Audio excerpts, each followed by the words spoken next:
મોરબી કોર્પોરેશનનો આજે કોર્પોરેશન જાહેર થઈ એના આજે 6 મહિના પૂર્ણ થયા ત્યારે આ મોરબીના ધારાસભ્ય 2010માં મોરબી નગરપાલિકા લડ્યા હતા ત્યારે મોરબીના નાગરિકોને એવું કીધું હતું કે હું મોરબી પેરિસ બનાવી દઈશ.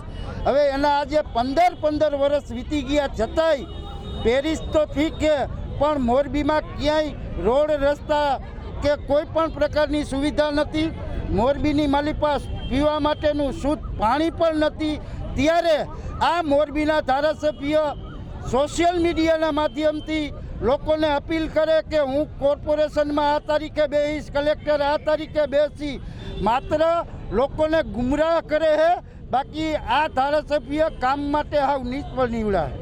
મોરબીની મહાનગરપાલિકાનું તંત્ર અને ભારતીય જનતા પાર્ટીની સરકાર છેલ્લા ઘણા વર્ષોથી મોરબીમાં, ગુજરાતમાં અને કેન્દ્રમાં સરકારમાં ભારતીય જનતા પાર્ટી હોય ત્યારે મોરબીને મહાનગરપાલિકાનું જે લોલીપોપ આપ્યું છે એ લોલીપોપ તદ્દન નિષ્ફળ નીવડ્યું છે. મોરબીની જનતા પરેશાન છે.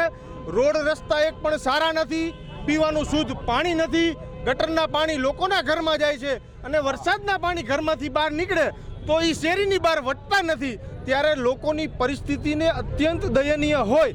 આ તમામ લોકોના એક અવાજ બનવાનો પ્રયાસ આજે કોંગ્રેસ પાર્ટીએ કર્યો છે. ત્યારે મોરબીની મહાનગરપાલિકાની કચેરીએ ઘેરાવ કરીને અમે કોંગ્રેસ પક્ષ દ્વારા મોરબીની જનતાનો અવાજ બુલંદ કરવાનો એક પ્રયાસ કર્યો છે.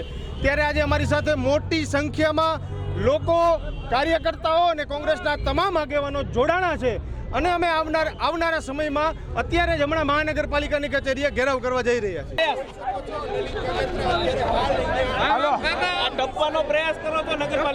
નગરપાલિકામાં આજે વર્કિંગ દિવસ છે. વર્કિંગ દિવસ હોવા છતાંય ગેટ બંધ કરી દીધો છે. અમારે ચીફ ઓફિસરને પૂછવું છે કે તમે કેવી રીતે મોરબીની ગટર વ્યવસ્થા કરવા માંગો છો. રોડ રસ્તાની જે બેહાલાકી છે એનો શું તમારી પાસે ઉપાય છે? અમારે મોરબીની પ્રજા એને મતલબ છે. મોરબીની પ્રજા અત્યારે જે રીતે ત્રાહિમામ પોકારી રહી છે તો અત્યારે ગેટ શું કામ બંધ કરી દીધો? એ ધારાસભ્યને પૂછો. હું મોરબીની પ્રજા વતી અત્યારે વાત કર્યો.